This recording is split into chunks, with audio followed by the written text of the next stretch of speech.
Alright, so this mission is called Flying Blind Across the Channel. So it's about flying blind across the English Channel. It's supposed to be on a Cessna, but I'm gonna change it to a King Air. Just because it's a turboprop. So, in a Cessna we're gonna be doing 110 knots max to max, and a King Air we can go all the way to 240 with a very good ground speed. The only downside is the very, very loud engine noise. Other than that, we're fine.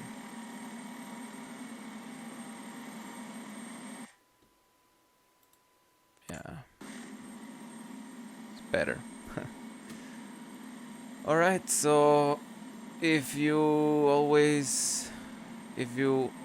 no, that's not what I meant. If you are not very familiar with aviation and you've always wondered how is it that pilots can fly to one place to another without being able to see anything outside, now you're gonna see. Where is... oh, here it is. Why is there no voices?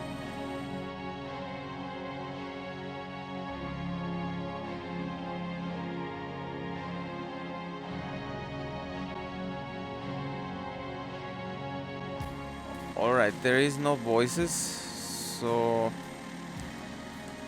I'm just gonna have to read my transmissions here.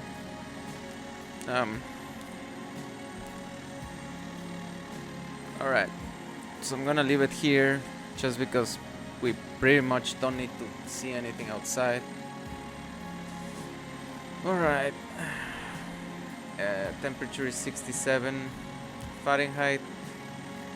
We don't need ice. Let's turn the pitot heat just in case. Lights are on. Auto feather.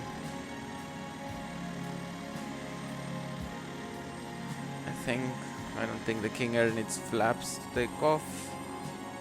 Here we are in France. Alright.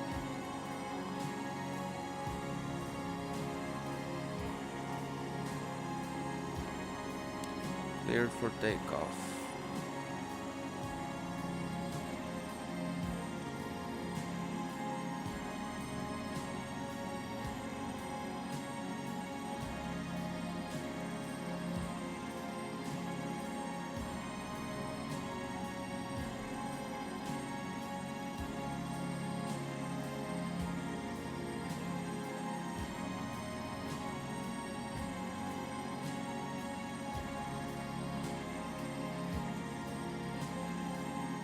Right.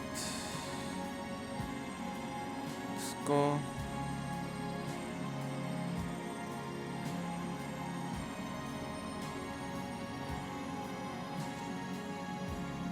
RPMs are green.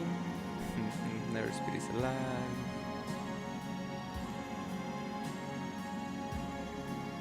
Rotate.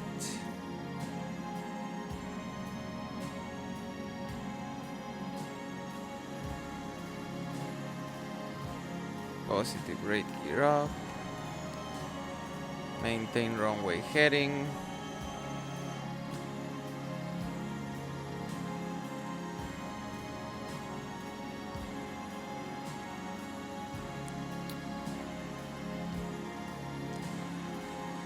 Contact Manston departure. 119er decimal 9er25. Hey.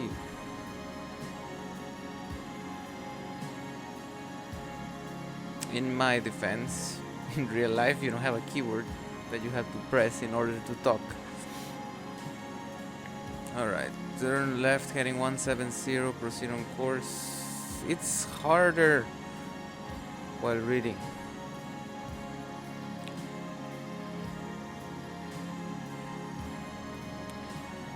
Alright.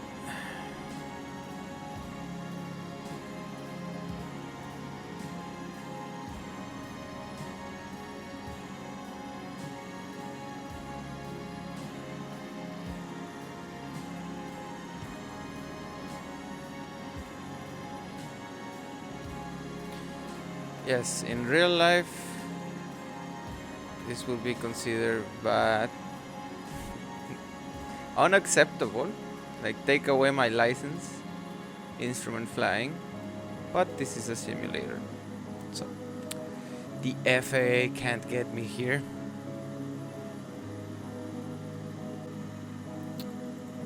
Let's do it.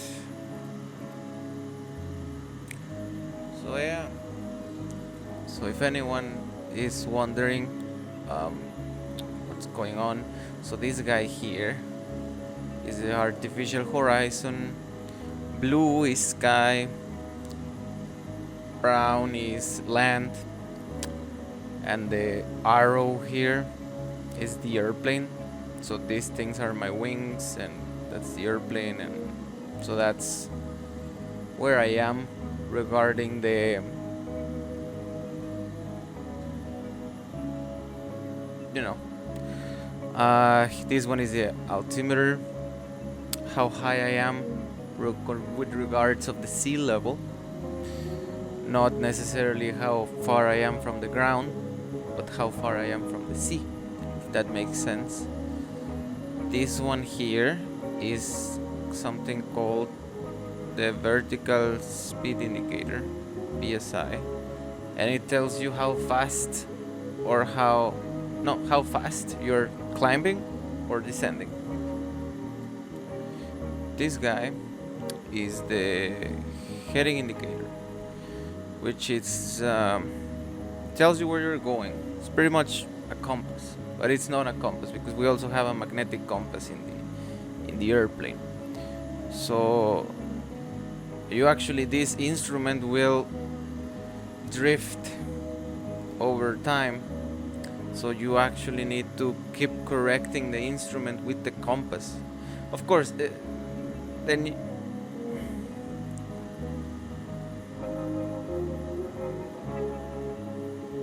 contact ILS Approach on 134.825, and then we do that. You know, in real life we'll be talking, but and that's it. So yeah, that's the primary things of to know where you're going, where are you in space, and this guy here is the airspeed indicator, which just tells you how fast you're moving through the air, tells your speed. Oh, and this one here, this one is a turn and slip indicator. There's also another one very similar but not the same, called a turn coordinator. It tells you, well, this one tells you where you're slipping. The ball lets you know which rudder pedal to press, pretty much. That's not what it lets you know, but that's what we do. And then these are all engine instruments. But this 1, 2, 3, 4, 5, 6, it's called the 6-pack. And it's pretty much the most basic instruments that there are, regardless to navigation. And that's how you're able to fly without seeing anything outside. Like right now we don't see anything, but we know we're flying at 3,000 feet. We know we're not climbing or anything. We're heading 165. We're level. Our speed is 230 knots. Let's see if we can speed up.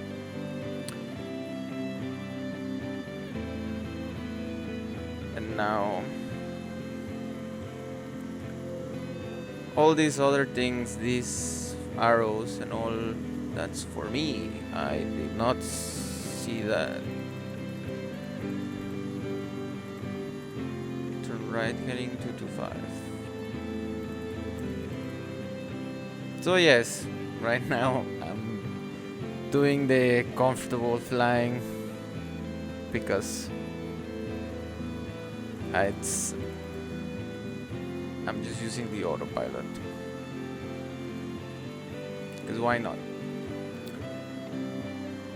When the approach comes, I'll just use my hands, but meanwhile,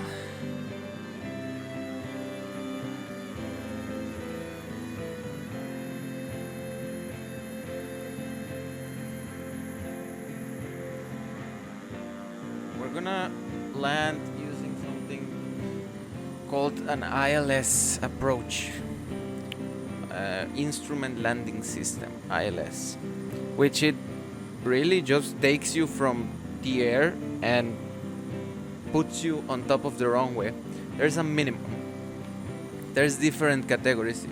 You are 19 miles southwest, turn left heading 165, descend and maintain 2000, cleared ILS runway 14, maintain 2000 until established on the localizer, and then contact tower. So that's what we're gonna do. And then we acknowledge. In real life too, you always gotta say everything back to the tower to make sure that they want to make sure that you understood everything correctly, that there wasn't any miscommunication. Alright, so yeah, that's what we're gonna do. We're also gonna start to slow down because we are flying pretty fast, and you don't want to be fast on final approach. Alright, so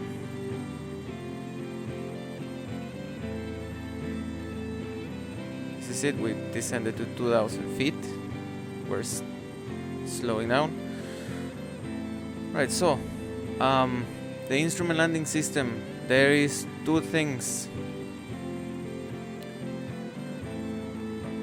main things you have to take in account. Something called the localizer, which is the one centering you to the, like making you go to the center of the runway, and one called the glide slope, which is the one keeping you not too high, not too low, keeping you on the glide path, on the glide slope towards, and it will leave you at the, depending on where it's located, but it will leave you to the top of the runway, so to speak. I'm sorry if I have trouble expressing. So yeah, right now we can see we're at 13.8 nautical miles from the airport. Right now we're waiting for the localizer, which is this guy. So we're waiting for this guy to come in center, so then we can fly this heading into the runway, and localizer is live. So we'll wait for it to go to the center a little bit more, and then we're gonna start turning towards our heading, because we don't wanna overshoot the localizer either.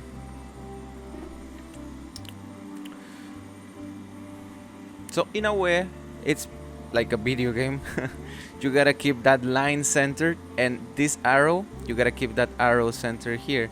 And as long as you do that, you're gonna end up straight on the beginning of the runway. After that, you rely on your eyes. That's why there's a minimum amount of visibility, depending on what type of ILS you're doing, for you to do it. So yeah, now that we're in the localizer, we're just waiting for the glide slope, and after that we're gonna start descending. Now that the localizer is alive, actually, we gotta start our landing checklist. Oh, we gotta turn on the tower.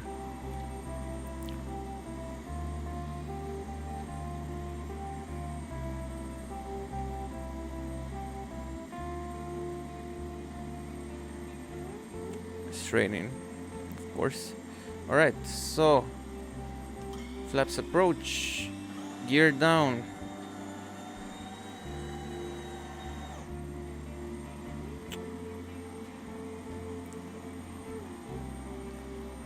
Now auto feather armed. Alright. Okay. Autopilot disengaged. Glide slope is alive. Let's take this out. Hopefully we won't need to declare the missed approach.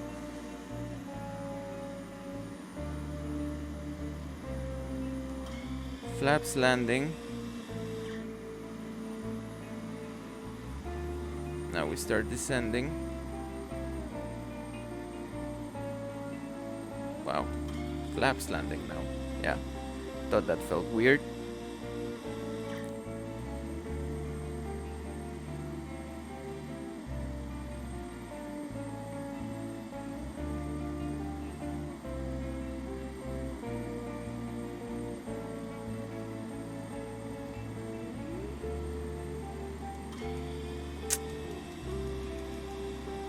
Thought that was the trim.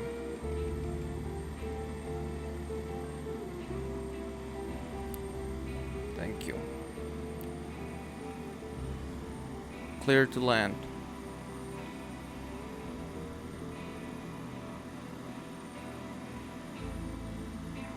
Now we're drifting to the left, so we gotta go right a little bit.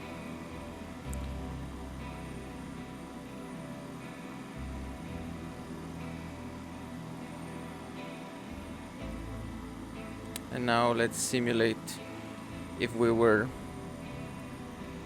you know, looking outside.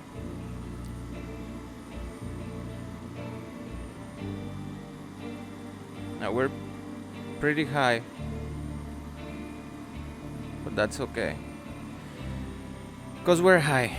If we were pretty low, that would be very bad.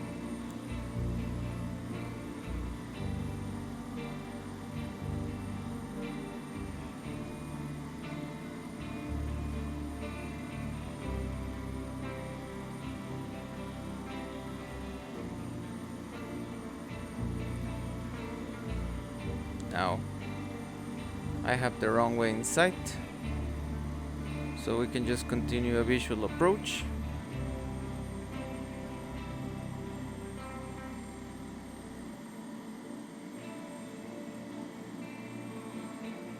Now this is still above minimums. We wanna stay with the glide slope, so we're still a bit high.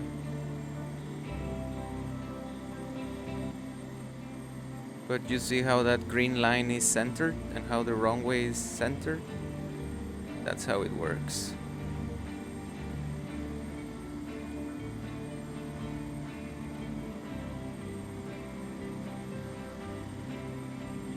Oh, it's a draft of air.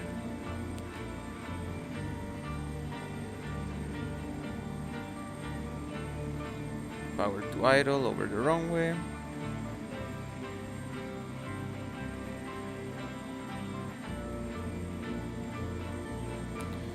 Touch, some brakes,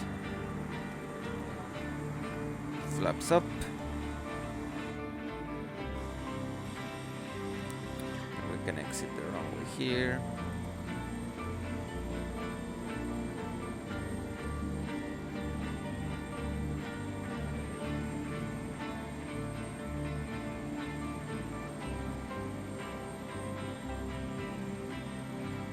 That's good. Tune ground. That hit off, auto feather off, and request taxi to parking.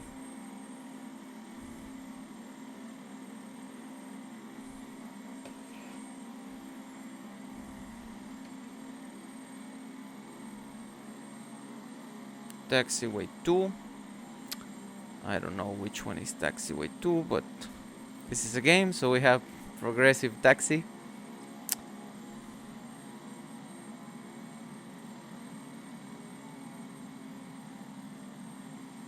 And that's all.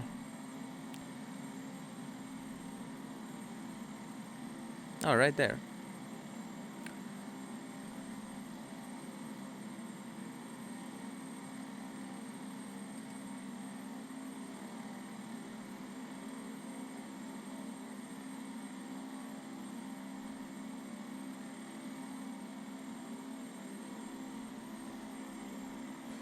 All right.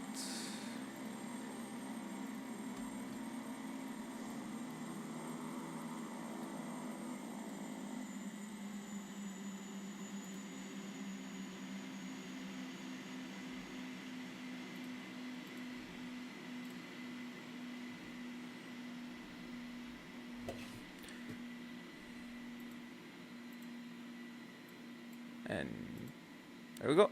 Success.